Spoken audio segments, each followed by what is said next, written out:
Samantala dyan, Atty. Sal, ano naman yung komento mo kay VP Sara Duterte sa kanyang pahayag tungkol sa kanyang ama, no? Na matapos yung nangyaring pagdinig sa Kamara patungkol sa war on drugs ni dating Pangulong Rodrigo Duterte sa Kamara, sinabi ni Vice Presidente na maganda ang naging performance ng dating Pangulo. Sabi nga niya, 12 out of 10 ang rate na ibibigay niya sa kanyang ama. Pero kung si VP Sara ang tatanungin patungkol sa pagdinig sa Kamara, ito ang kanyang sagot. Panoorin natin to. Well, as a lawyer, hindi mo na talaga maintindihan kung ano ang rules na ginagamit sa mga hearings, no? And they use inquiry and investigation interchangeably. So hindi mo alam if it's an inquiry, you're a research person. If it's an investigation, you're a witness or an accused. So saksak sinagol na kung sa Bisaya pa ang nagapanghitabo. O diba, saksak sinagol, ibig sabihin naghalo-halo na yung ano ba talaga in aid of legislation? Is this an inquiry or investigation? Ano ba talaga, Attorney Sal? Ang gusto lang talaga nila, they were trying to exact an admission that will fall under extrajudicial confession.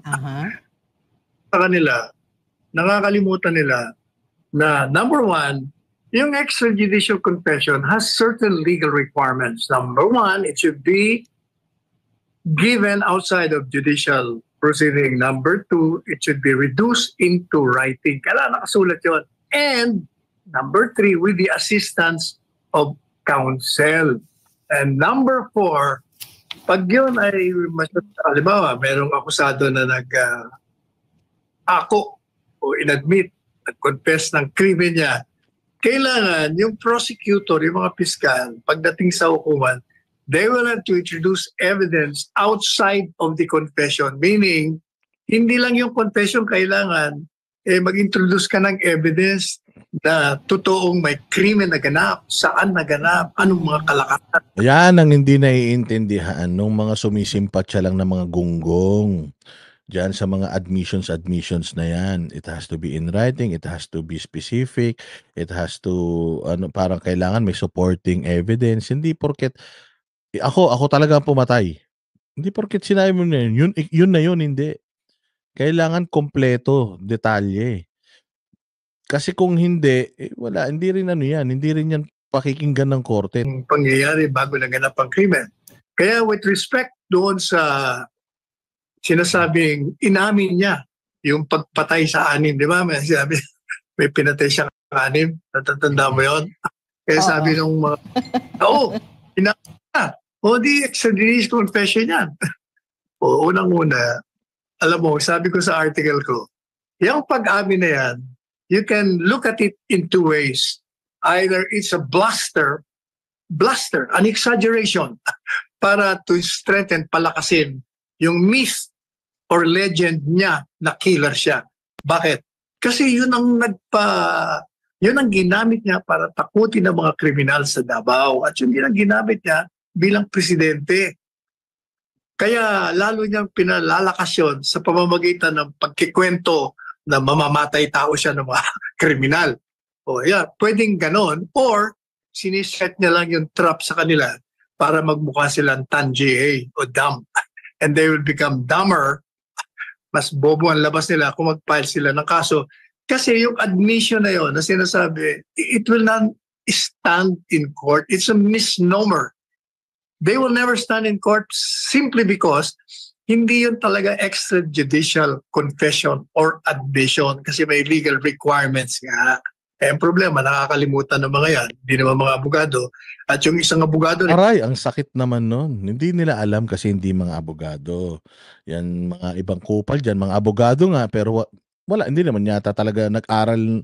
Baka mamaya, namigay na ng kawali tsaka bunot sa mga teacher para pumasa. Nakakalimutan niya rin. Oo, kasi Attorney Sal, yung mga law student nga, laging nanonood sa...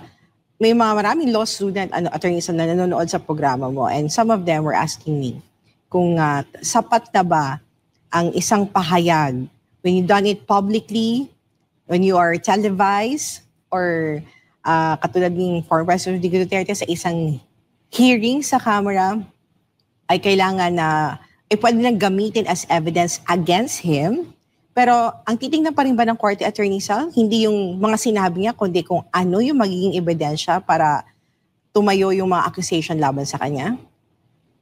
O kung i-konkreto natin na, yung gaya na sinabi niya, I killed 6 criminals. Tinanong siya, ano mga pangalan nun? Ba't ko naman tatanungin pa mga pangalan nun?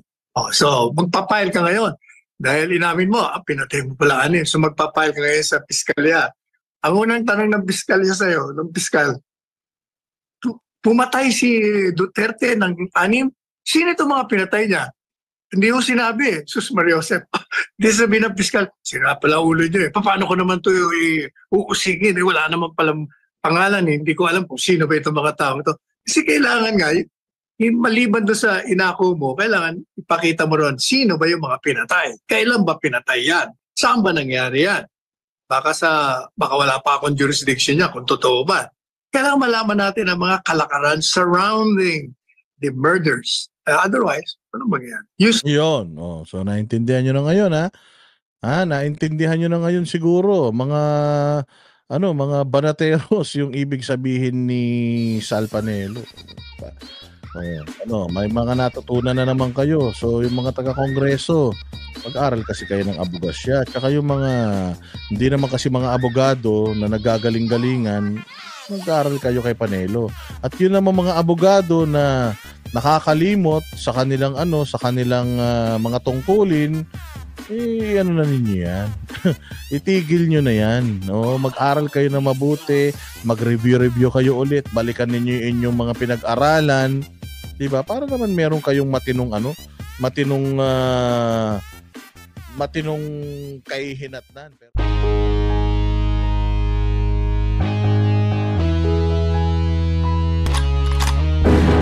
Yan ang banateros, walang inuurungan. Pag tama palakpakan, pag mali ay babanatan.